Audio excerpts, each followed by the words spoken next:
Hi hello నమస్తే అండి. అందరు ఎలా ఉన్నారు? సంతోషంగా ఉండాలని కోరుకుంటూ సూపర్ రెసిపీతో వచ్చానండి. వెల్కమ్ టు మై ఛానల్ అండి. ఈరోజు అయితే ఎగ్ గ్రేవీ కర్రీ చేయబోతున్నాం. సూపర్గా ఉంటుంది. తప్పకుండా స్కిప్ చేయకుండా చివరి వరకు చూడండి. కొంచెం సెమీ గ్రేవీతో కమ్మటి రుచితో ఈరోజు ప్రిపేర్ చేసుకోబోతున్నాం. చపాతీ, రైస్, పూరి దేంట్లోకైనా అద్భుతంగా ఉంటుంది. చాలా సింపుల్ రెసిపీ అండి. వంట రాని వాళ్ళు కూడా ఈజీగా చేసుకునే పద్ధతిలో చేయబోతున్నాం. ఇందులో 1 టేబుల్ స్పూన్ ఆయిల్ వేసుకుందాం. ముందుగా ఒక కడాయిలో వేసేసుకొని ఈ 4 ఎగ్స్ తీసుకొని బౌల్లో వేసేసుకుందాం. ఇలా నైఫ్తో కట్ చేస్తే సూపర్గా కట్ అయిపోతాయి. ఈ పెంకులు ఎగ్లో పడకుండా నీట్గా వస్తుందండి ఇలా నైఫ్తో కట్ చేస్తే.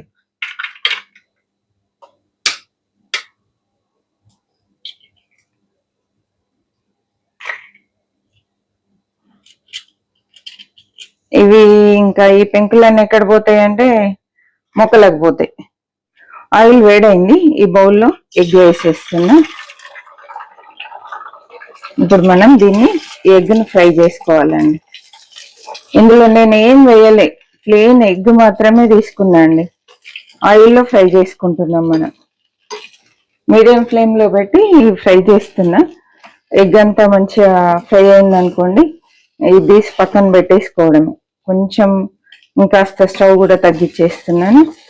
చూడండి, ఇలా ముక్కలు ముక్కలుగా అవి కొంచెము వేగితే సరిపోతుంది.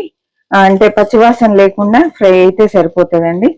ఈ కడాయి పక్కన పెడుతున్నా. ఇప్పుడు ఇంకొక కడాయి తీసుకుంటున్నా అండి. ఇందులో 3 టేబుల్ స్పూన్ల ఆయిల్ వేస్తున్నాను.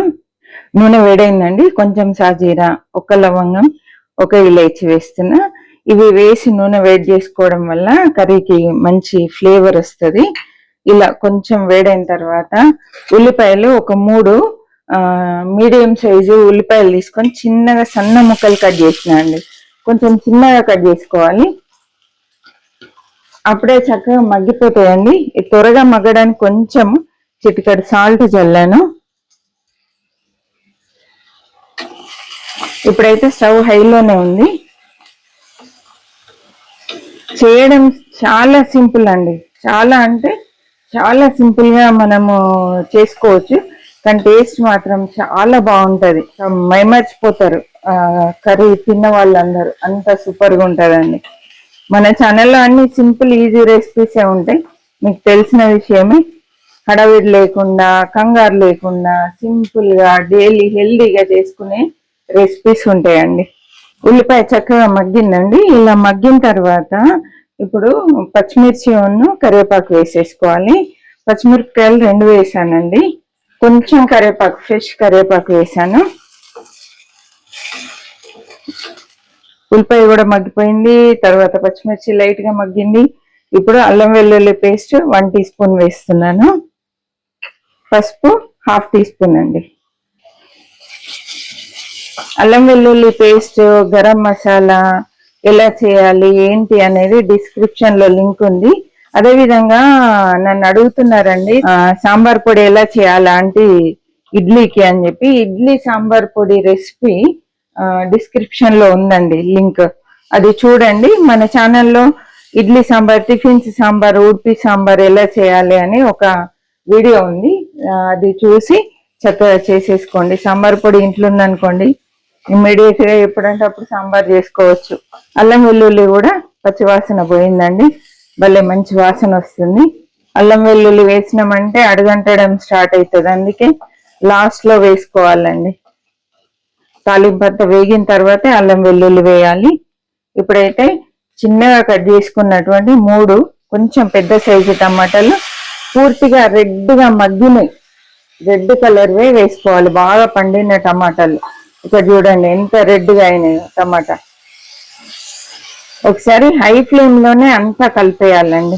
టమాటాలు మంచిగా వేడయ్యే వరకు హై ఫ్లేమ్ లో పెట్టాలి. ఎందుకంటే టమాటా పూర్తిగా మగ్గాలి అంటే ఈక్వల్ గా దీనికి వేడి తగలాలి. అప్పుడే టమాటా మగ్గిపోతుంది. కాబట్టి హై ఫ్లేమ్ లో పెట్టాలి. ఈ టమాటా వేసుకున్న టైంలోనే రుచికి సరిపడా కారం వేసుకోండి. నేనైతే 1/2 టీ స్పూన్ కారం తీసుకున్నాను, 3/4 టీ స్పూన్ ఉప్పు వేస్తున్నా అండి. మనం ఉప్పు కూడా కొంచెం ముందు లైట్ గా వేసుకున్నాం, అందుకే కొంచెం వేసాను. చూసుకొని ఉప్పులు కారాలు మీరు తినేదాన్ని బట్టి అడ్జస్ట్ చేసి వేసుకోండి. 1 టీ స్పూన్ పచ్చి ధనియాల పొడి వేసానండి. ఇప్పుడు ఈ టమాటాతో పాటు ధనియాల పొడి కూడా ఉడికిపోయి మంచి ఫ్లేవర్ వస్తుంది కాబట్టి ముందుగా వేసాను ధనియాల పొడి. పచ్చి ధనియాల పొడి ఎప్పుడు కూడా ముందుగా వేసుకోవాలి, వేంపింది అయితే చివర్లో వేయాలండి. కూర దింపే ముందు వేయాలి వేంపిన ధనియాల పొడి.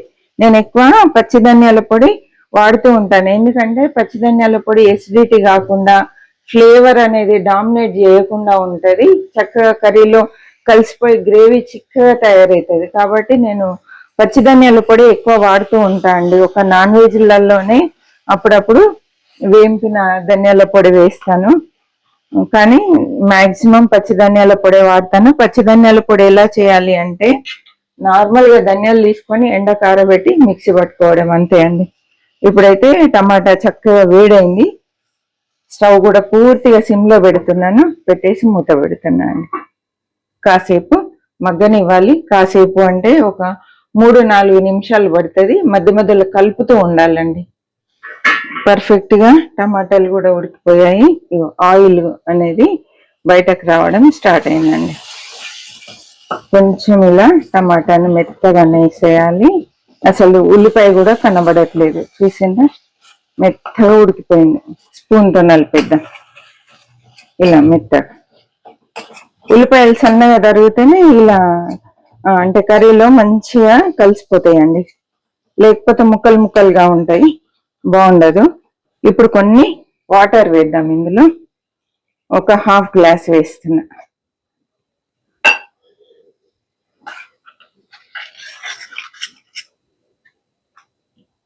చూడండి ఈ మాత్రం చిక్కదనం ఉంటే సరిపోతుంది.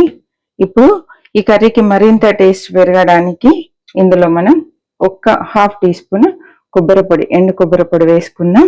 ఇదే టైంలో గరం మసాలా కూడా మీరు తినేదాన్ని బట్టి వేయండి.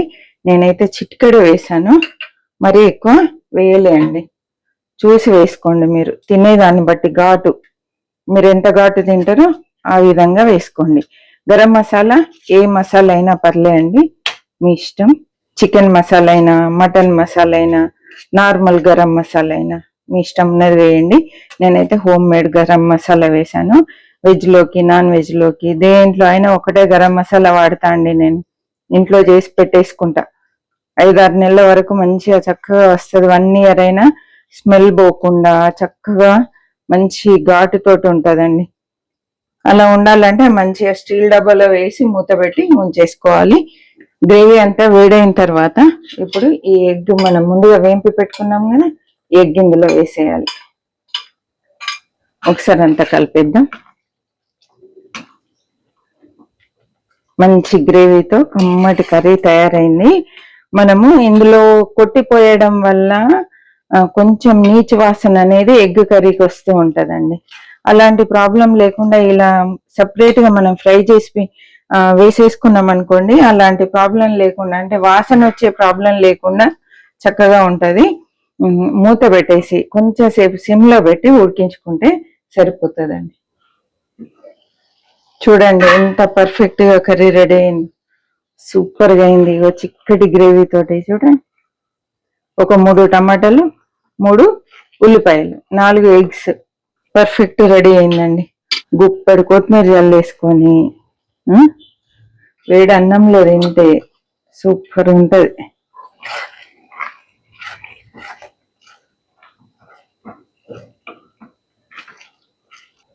స్టవ్ ఆఫ్ చేస్తున్నా. చూసారు కదా super curry, egg curry, egg gravy curry చాలా చాలా టేస్టీగా ఉంటుంది. ఒకసారి ట్రై చేయండి. మీకు నచ్చినట్లయితే లైక్ చేయండి, షేర్ చేయండి, సబ్స్క్రైబ్ చేయండి. మరి ఒక మంచి రెసిపీతో మళ్ళీ కలుద్దాం. చివరి వరకు చూసినందుకు థ్యాంక్ యూ సో మచ్ అండి.